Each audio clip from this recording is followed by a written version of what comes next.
Bonjour, Bonjour. qui êtes-vous? Ben écoute, je m'appelle Thibaut Hubert.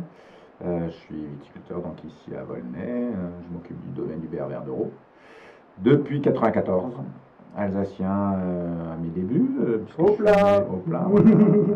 Je suis né d'un père alsacien et d'une maman bourguignonne, ce qui m'a permis de revenir sur les terres qui étaient exploitées par mon grand-père maternel, Monsieur Verdereau. Et puis bah voilà, depuis 94, je suis là et je m'amuse sur mes vignes. Au départ, il y avait 3 hectares que j'ai fait revivre. Et puis aujourd'hui, je suis à 9 hectares et demi, principalement sur Volnay-Pomard, et puis un peu de Meursault, de Puligny, de Haute-Côte. Et voilà, tout est en bio depuis 2001, en biodynamie en totalité sur tout le domaine depuis 2005. Donc ça, c'était des convictions personnelles. Mhm. Voilà, pour voilà, être sûr que personne ne pourrait me reprocher de polluer ma terre. Et puis pour être sûr que tous ceux qui boivent de mon vin, il n'y a rien dedans en termes de résidus, de pesticides, etc. D'accord. Quelle est ton approche, ta philosophie? Qu'est-ce que tu vas vouloir ressortir de tes terroirs, de faire de tes vins? Ben, ma- la richesse d'ici, enfin la richesse de la Bourgogne et de la Côte d'Or, quand même, c'est nos terroirs, quoi. C'est-à-dire qu'on est, sur des vins en monocépage, que ce soit en chardonnay ou en pinot. Mhm. Et donc, si tu veux, moi, ma motivation première, c'est d'essayer de respecter ça au maximum. Et je pense que la biodynamie est un des modes de culture qui permet de respecter au maximum, puisque de toute façon, on n'a pas le droit au maquillage, donc on n'a pas le droit à plein de produits qui sont autorisés ailleurs. Nous, on s'interdit tout ça pour respecter au maximum ce que nous donnent les raisins dans la vigne, quoi. Et avec le respect et de nos sols et de la plante. Donc, ça, c'est vraiment ma philosophie, c'était d'essayer de retranscrire au maximum nos terroirs, alors que moi je fais principalement des rouges, hein, quand même. Donc, enfin, on l'a vu et on le voit dans les dégustations, sur un même cépage, même pinot, un même producteur, et même schéma d'unification, on a des moult vins différents avec des identités bien marquées parce que cette parcelle elle est là, celle-ci elle est 100 mètres plus bas. Et ça, c'est le top. Enfin, pour moi, c'est le bonheur. Donc voilà. Super. Bon, il est temps de goûter, je crois. Eh ben allez alors, hein, écoute.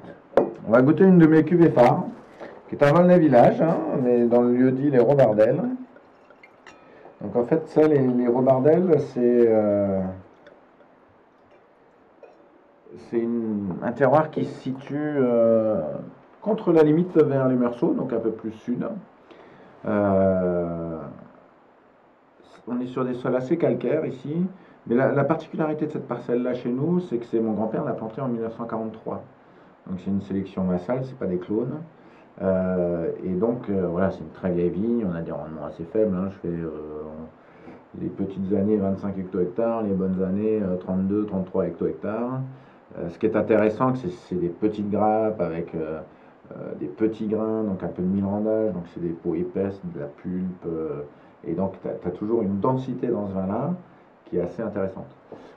Et malgré tout, ça reste très Volnay.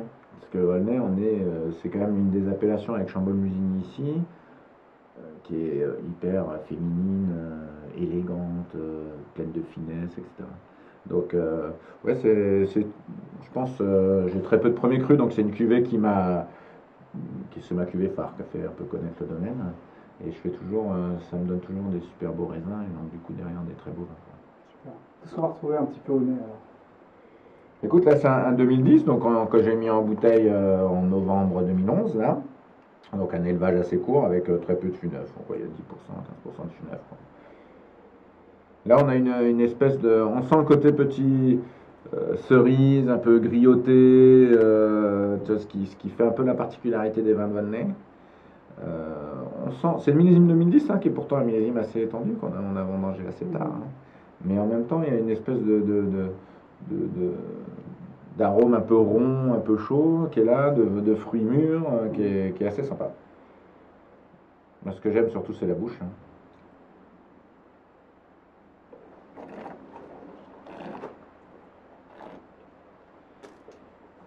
Ouais, la bouche, enfin, voilà, on a cette espèce de rondeur et de finesse. Il y a une pointe de tanin, mais qui n'est pas du tout agressif. On a la fraîcheur des 2010, hein, moi j'adore, hein, c'est ce genre de millésimes qui sont très bourguignons, parce que les millésimes vont manger fin septembre, on garde cette délicatesse là. Ça fait vraiment, vraiment très volé. C'est pour moi une cuvée vraiment représentative de l'appellation. Élégance et concentration, quoi. Un peu. Ouais, voilà, parce qu'en plus, tu quand même du peps, quoi. Il y a du vin, quoi. Il y a de la concentration, mais il n'y a pas d'agressivité. Il y a ce côté un peu sympa, Mm. très fin, très élégant, pas d'agressivité, mais tu en as plein la bouche, tu te dis, ouais, c'est sympa, quoi. Bon, et pourtant c'est jeune, hein, ça sera mieux dans 2 3 ans. Mm. Super. Qu'est-ce qu'on pourrait manger alors avec Oh, comme truc? tant de choses. Tout dépend quand tu l'ouvres. Mais tu vois, alors, enfin, ça, un carré d'agneau pas trop fort, arrosé à l'os, tu t'éclates. Une côte de veau, encore bien, ça c'est, voilà, viande blanche. Faut pas chercher un plat trop épicé, ou un plat en sauce trop lourd, ou du gibier, ça l'écraserait. Mais Mm. voilà, rester sur viande blanche, une volaille, un carré d'agneau, le top ça. Et idéalement, dans 3 4 ans, ce sera génial. Bon, bah super. Merci. Merci hein, pour cette dégustation, cette présentation. Eh ben écoute,